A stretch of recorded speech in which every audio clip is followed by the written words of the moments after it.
오늘 우리에게 주신 하나님의 말씀은 마가복음 10장 32절부터 45절까지의 말씀입니다. 저와 여러분이 한 절씩 교독하신 후에 마지막 한 절을 함께 읽도록 하겠습니다. 그들이 예루살렘으로 올라가는 길이었습니다.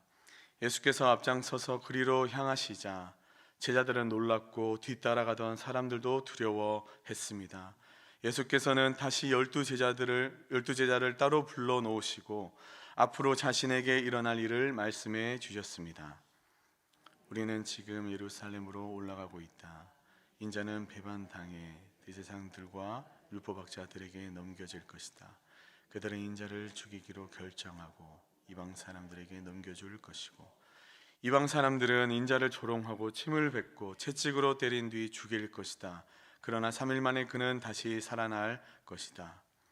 그러자 세베대의 두 아들 야고보와 요한이 예수께 다가와 말했습니다. 선생님, 저희의 소원을 들어주시기 원합니다. 예수께서 물으셨습니다. 내가 너희에게 무엇을 해주었으면 좋겠느냐? 그들이 대답했습니다. 주께서 영광의 자리에 앉으실 때 저희 중 하나는 오른편에 하나는 왼편에 앉게 해주십시오. 예수께서 그들에게 말씀하셨습니다. 너희가 지금 무엇을 구하고 있는지 알고 있느냐? 내가 마시는 잔을 너희가 마시며 내가 받는 세례를 너희가 받을 수 있겠느냐? 그들이 대답했습니다. 할 수 있습니다. 예수께서 그들에게 말씀하셨습니다. 너희도 정말 내가 마시는 잔을 마시고 내가 받는 세례를 받을 것이다. 그렇지만 내 오른편이나 왼편에 앉은 것은 내가 정해주는 것이 아니다. 그 자리는 미리 정해놓은 사람들에게 돌아갈 것이다. 다른 10명은 이 말을 듣고 야고보와 요한에게 분개했습니다. 예수께서는 그들을 함께 불러놓고 말씀하셨습니다. 너희도 알듯이 이방 사람의 통치자라는 사람들은 백성들 위에 군림하고 그 고관들도 권력을 행사한다. 그러나 너희는 그렇게 해서는 안 된다. 오히려 누구든지 너희 중에서 큰 사람이 되고 싶은 사람은 너희를 섬기는 자가 되어야 하고 누구든지 으뜸이 되려는 사람은 모든 사람의 종이 되어야 한다. 함께 읽겠습니다. 인자 역시 섬김을 받으러 온 것이 아니라 섬기러 왔고 많은 사람들을 구원하기 위해 치를 몸값으로 자기 생명을 내어주려고 온 것이다. 아멘. 저와 여러분을 향한 하나님의 말씀입니다. 오늘 말씀을 묵상하며 저에게 주신 하나님의 메시지는 낮은 자의 하나님입니다. 가장 높은 곳에 계신 분이 가장 낮은 곳으로 오셔서 우리를 구원하신 이 사건은 그 누구도 대신할 수 없고 대체 불가능한 일이기에 독생자 예수 그리스도를 통한 하나님의 놀라운 사랑은 오늘 바로 지금 이 시간에도 저와 여러분을 향해 흘러가고 있다는 사실을 기억해야 할 것입니다. 바로 그것이 하나님의 은혜입니다. 은혜의 현장에서 우리가 취해야 될 태도는 바로 겸손이라는 것입니다.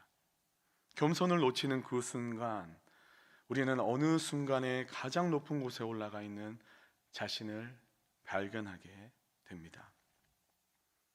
그로 인해 사람들을 비판하고 정죄하며 자신의 뜻만이 옳다 여기는 가장 어리석은 자로 돌변해 있을 것입니다.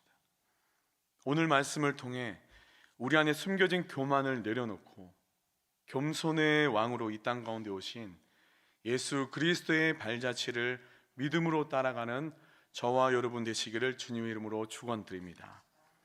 32절에서 34절의 말씀을 보니 예루살렘을 향하던 길에서 그 발걸음의 끝이 십자가와 또한 부활임을 예수님께서 제자들에게 예고하시며 가르치고 계시는 모습이 나옵니다. 그들의 예상과는 조금이 아닌 전혀 다른 길이었던 것이죠. 여기서 참 아이러니한 것은 예수 그리스도를 믿고 지금껏 따라온 제자들이라면 당연히 그 말에도 믿고 아멘이라고 주저함 없이 고백했어야 했는데 예수님께서 지금 도통 무슨 말씀을 하고 계시는지 전혀 이해를 하지 못하는 상황입니다. 아니 어쩌면 이해하고 싶지 않았던 것은 아닐까 생각하게 됩니다.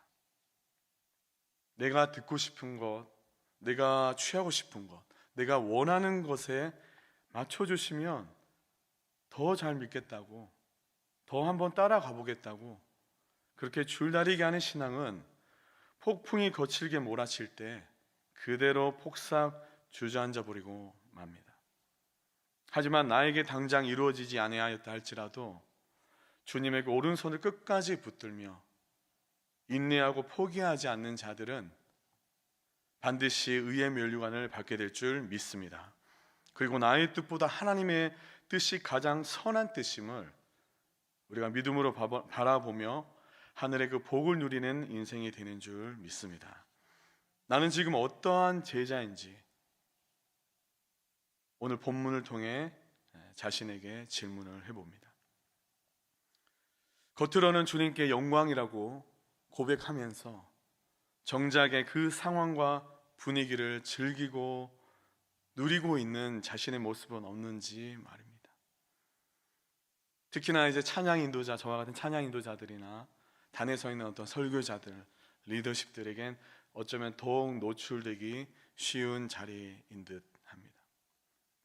이번에 제가 참여했던 목회 사관학교에서 귀한 이제 강의들을 들으면서 그 조별 나눔이 이어지는데 이러한 질문이 있었습니다. 우리들의 삶과 사역 현장 그 중심에 하나님이 계시려면 내가 무엇을 해야 하는가? 무엇을 내려놓아야 하는가? 저희 조별에도 7, 8명에 되는 목회자님들이 계셨습니다. 저를 포함해서. 그들 가운데 우리가 함께 나누게 될 욕심과 욕망과 재물과 권력 등 이보다 더 깊은 나눔들을 다양하게 저희가 나누었습니다. 심도 있게 나누었습니다. 제 차례가 다가오자 강의를 통해서 저에게 주신 마음을 제가 소신껏 나누었습니다. 그것은 바로 내가 중심에서 내려오면 된다 였습니다. 생각난 찬양이 있었습니다. Jesus at the Center 이라는 찬양인데요, 한글로 번역되는 제목은 예수 나의 중심 되신 주라는 찬양이 있습니다. 가사는 굉장히 짧고 간단하지만 아주 강력하고 깊은 고백입니다. 내 삶의 시작부터 끝까지 늘 함께 하신 예수 그리스도, 이 세상 어떤 것도 내겐 아무 소용이 없네. 내 삶의 모든 곳의 중심이 되신 예수 그리스도. 아멘. 다음에 주일 예배 때 기회가 된다면 제가 이 찬양을 함께 나누도록 하겠습니다.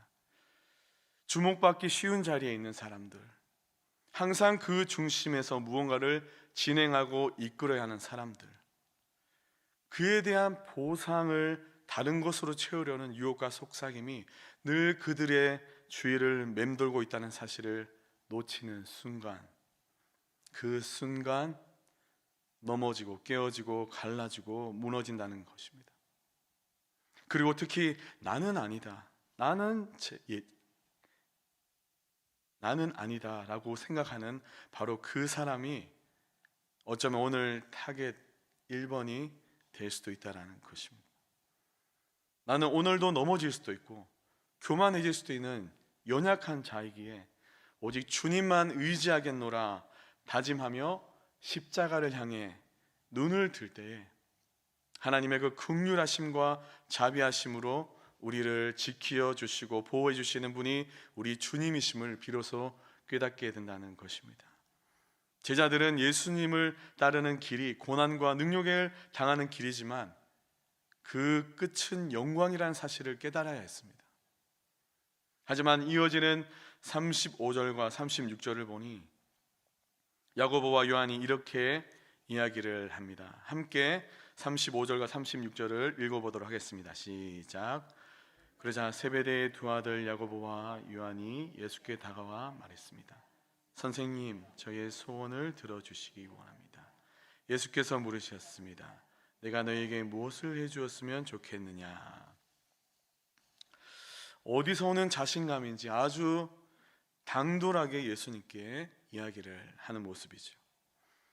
이때 야고보와 요한이 앞에 17절, 전날에 우리가 묵상하였던 17절에 등장했던 부자처럼 예수님을 뭐라고 부릅니까? 선생님이라고 부르며 자신의 소원을 들어달라고 간청합니다.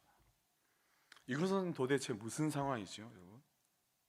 그들이 예상한 그림은 곧 이스라엘의 왕으로 취임하시는 예수 그리스도의 모습이었습니다. 지금까지 이적과 기적을 베푸시며 그들이 바라봤던 수많은 백성들의 그 반응들, 그 분위기대로라면 적어도 예수님 곁에 있으면 이 정도는 가능하겠지, 이 정도는 내가 가능하겠지 라고 생각했던 것에 완전히 그들은 사로잡혀져 있었던 것입니다. 그리고 그들이 말한 영광은 하늘의 영광이 아니라 바로 세속적인 영광이었던 것임을 알 수 있습니다.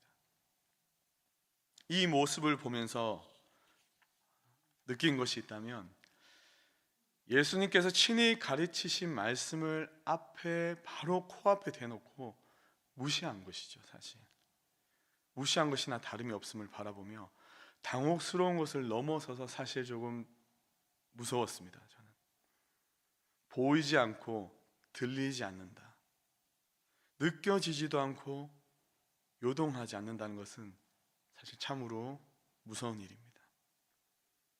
그러면서 결국에는 자신의 소원까지 들어달라고 돌직구를 날려버립니다. 좋게 표현해서 참 솔직하다, 자신 있게 어떻게 용기 있게 저렇게 얘기를 할 수 있을까라고 볼 수도 있겠지만, 우리가 말씀으로 비춰봤을 때는 자신의 욕망에 눈이 먼 자들, 분명 며칠 전 일이 아니라 지금 바로 이들의 눈앞에서 말씀하신 이야기를 받아들이지 못한 제자들의 모습 속에서 경고의 새빨간 등불이 켜집니다. 그들이 수제자였던 베드로를 제치고 그들 가운데 가장 높은 두자지를 요청했다는 것은 그들 안에 이미 치열한 경쟁이 있었음을 암시하고 있는 것이기도 하죠. 그들은 아마도 먼저 된 자가 나중 될 것이다 라는 31절 전에 우리가 묵상해서 31절에 나타난 예수님의 경고를 선두에 있던 베드로가 밀려났다고 이해했을 것 같습니다. 이처럼 그들은 경쟁이라는 그 부분에 몰두하느라 정작 예수님의 고난과 순환의 그 예고에는 완전 뒷전이 되어버리진 것이죠. 전혀 주의를 기울이지 못하는 참으로 안타까운 모습을 바라보게 됩니다. 여러분, 우리의 귀를 가로막고 있는 것은 도대체 무엇입니까? 기도할 때마다 말씀해 달라고, 제발 주님 말씀해 주십시오, 매일 간구하는데 어쩌면 나의 귀를 가로막고 있는 것이 다른 것이 아니라 혹여나 나 자신 아닌지 정직하게 돌아봅니다. 나의 관심사, 내가 요구하는 사항들에만 집중되어 몰입되어 오랜 시간 나의 간절한 기도 제목을 왜 안 들어주시냐고 되묻는 우리가 아니라 먼저 성령님께 간구하며 나아갑시다. 나의 이기적인 생각과 닫혀진 마음문을 활짝 열어주시고 굳어진 생각과 교만한 시선을 거룩한 보혈로 덮으사 새롭게 하여 주시옵소서라고 말입니다. 또한 영적으로 분별할 수 있는 하늘의 지혜와 성령의 권능으로 임하사 하나님의 뜻을 바르게 이해시켜 달라고 우리는 깨어서 기도를 해야 합니다. 그렇지 않으면 우리는 당하는 인생밖에 되지 않습니다. 왜냐하면 하나님의 음성이 차단될 때 가장 잘 들리는 소리가 바로 사단의 음성이기 때문입니다. 얼마나 교묘하게 속삭이는지 말씀으로 깨어있지 않으면 분별하기 어렵다는 것입니다. 오늘 우리에게 이 말씀을 주신 이유는 하나님의 음성에 귀 기울이고 사단의 음성을 차단하라고 명령하시는 것입니다. 오늘 저와 여러분 삶 가운데 당하는 인생이 한 분도 없으시길 바라며 이곳에 계신 저와 여러분 모두 말씀으로 돌파하고 기도로 그 문을 여시는 인생 되시기를 주님의 이름으로 축원드립니다. 41절을 함께 한 목소리로 읽어보도록 하겠습니다. 시작. 다른 10명은 이 말을 듣고 야고보와 요한에게 분개했습니다. 여기에서 또 한 가지 새로운 사실을 우리가 확인하게 됩니다.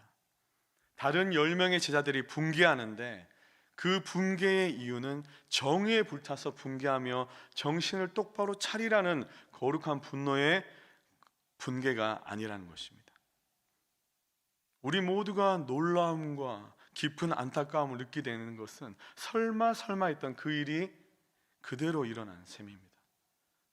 방금 읽은 본문에서 사용되어졌던 원어의 의미는 어떤 일이 부당하거나 잘못되었다고 화내고 괴로워하는데 그것이 잠시 화내는 것이 아니라 멈추지 않고 화낸다. 얼마나 그 깊은 내면에 화가 치밀어 올랐으면 멈추지 않고 화내는 것을 의미하고 있다고 합니다. 그 의미가 바로 모두가 원하는 바를 두 제자만 따라가서 예수님께 부탁드린 그것에 분노를 금치 못하였다는 것이죠. 이제는 무섭다는 마음보다 깊은 슬픔으로 그것이 다가오게 됩니다.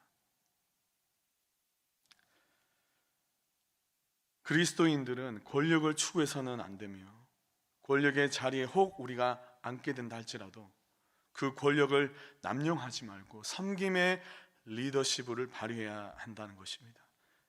그리스도인이 추구해야 될 자리는 권력의 자리가 아니라 예수님의 발자취를 따라가는 자리임을 잊어서는 안 됩니다. 그 자리는 바로 십자가를 향한 가는 자리입니다. 그리고 그것은 점점 낮아지는 자리입니다.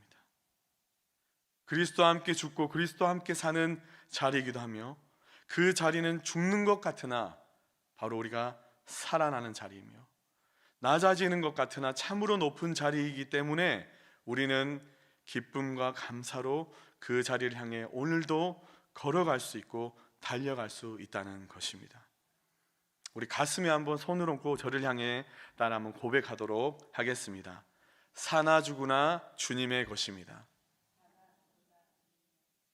다시 한번 고백하겠습니다. 사나 죽으나 주님의 것입니다.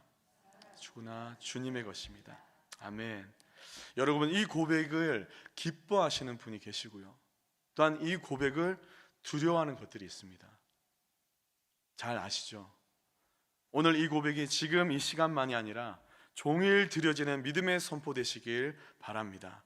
그 믿음의 선포가 될 때에 우리 안에 다시금 주님께서 일으켜 세워주시는 하나님의 그 놀라운 은혜의 강물이 우리 삶 가운데 활짝 열려지는 줄 믿습니다.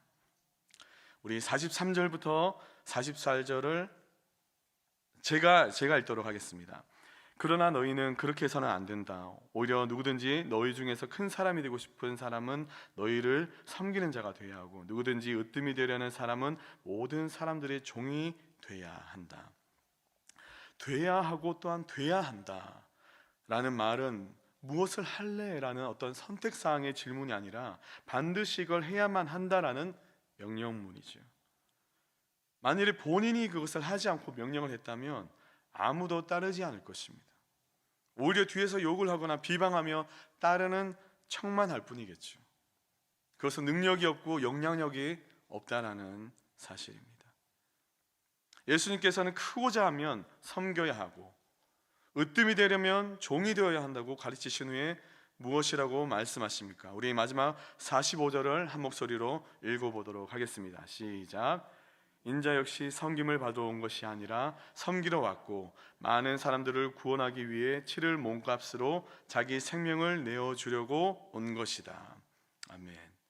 예수님께서 이 땅에 오신 이유는 섬김을 받으려 함이 아니라 도리어 섬기려 하고 당신의 목숨을 많은 사람의 대속물로 주시기 위함이라고 말씀하고 있습니다. 우리는 이 일로 큰 자가 되고 옷됨이 되기 위해서가 아니라 섬기는 종이 되기 위해 바로 이 자리에 있음을 기억해야 한다는 것입니다. 권력을 탐하면 낮아지는 이유가 바로 이것입니다. 예수 그리스도께서 섬기러 이 땅에 오셨기 때문입니다. 세상에서 가장 낮은 자리를 선택하심으로 인해 높고 낮음의 기준이 완전히 뒤바뀌게 되는 것이죠. 새로운 하나님의 나라의 패러다임이 우리에게 장착이 된 것입니다. 가장 낮은 자리를 왕좌로 선택하신 예수님을 따라 참으로 높아지고자 한다면 예수님께서 못 박히신 십자가 앞으로 내려가야 합니다. 하나님 나라는 굴림의 나라가 아니라 섬김의 나라입니다. 이것이 하나님의 나라의 백성이 지녀야 할 태도이자 삶의 방식이라는 것을 기억하시며 말씀을 마무리하겠습니다. 예수님의 참된 제자로 부름을 받은 백성들은 경건의 모양뿐만이 아니라 경건의 능력을 갖추고 주님의 나라를 위해 고난의 기쁨으로 동참함으로 진정한 승리와 영광을 향해 담대히 나가야 합니다. 자신에 대한 사랑으로 자신의 욕망을 채우기 위해 눈이 멀어 세상의 헛된 것을 구하는 잘못된 신앙을 우리는 기복신앙이라고 부릅니다. 이런 잘못된 신앙을 버리고 하나님의 꿈이 우리의 삶의 비전이 되고 예수님의 성품이 우리의 인격이 되며 성령님의 권능이 오늘 우리가 살아갈 능력이 되시기를 주님의 이름으로 축원합니다.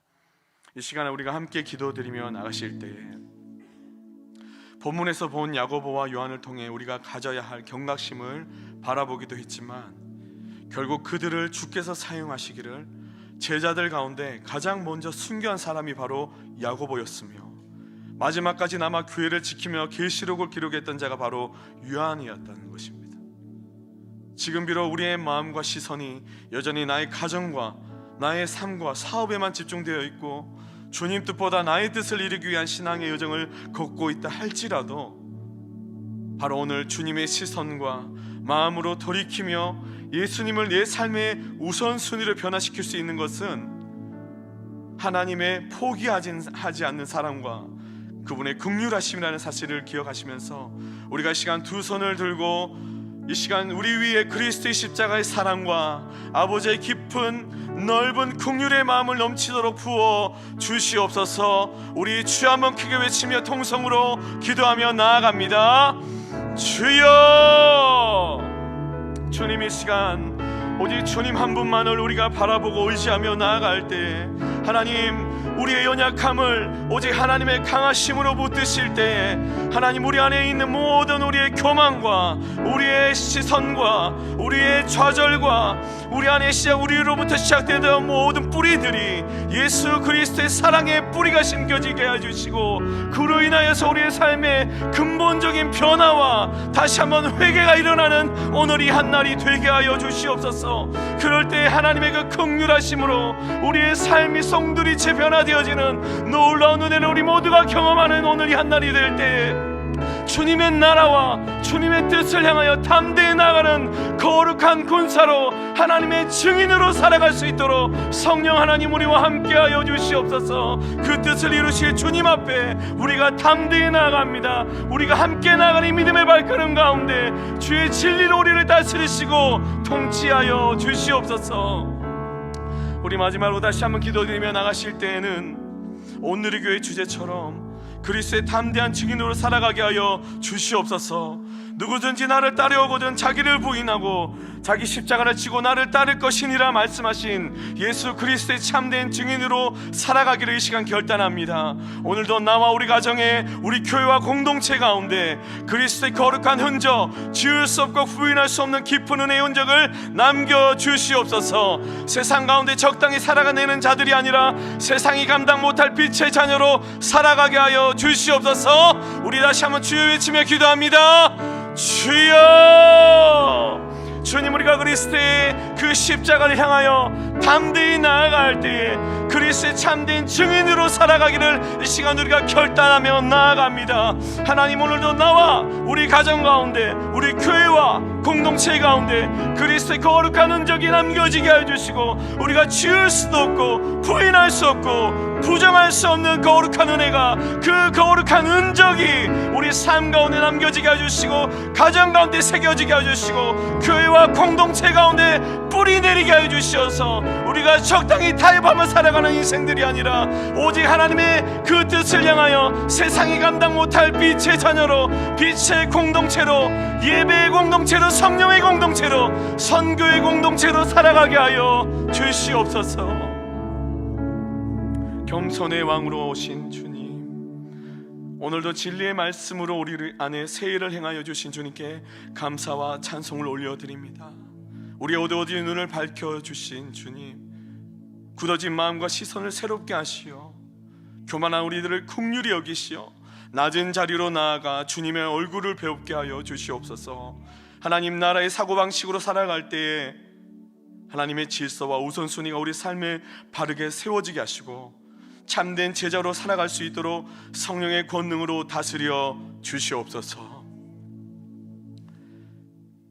이제는 우리 주 예수 그리스도의 은혜와 하나님 아버지의 포기하지 않는 사랑과 성령님의 감화 감동 교통하심이 오늘도 겸손히 주님의 참된 제자로 살아가기를 다짐하며 나의 뜻보다 하나님의 뜻대로 살아가기를 결단하며 소망하며 나아가는 주님의 백성들 머리 위에, 그들의 가정과 공동체 그리고 일터와 권속 위에 오늘도 열방의 최전선에서 복음을 전하시며 낮은 곳에서 그리스도의 사랑의 씨앗을 심고 계시는 선교사님들의 가정과 그 사역 위에 이제로부터 영원토록 함께 하시기를 간절히 축원하옵나이다.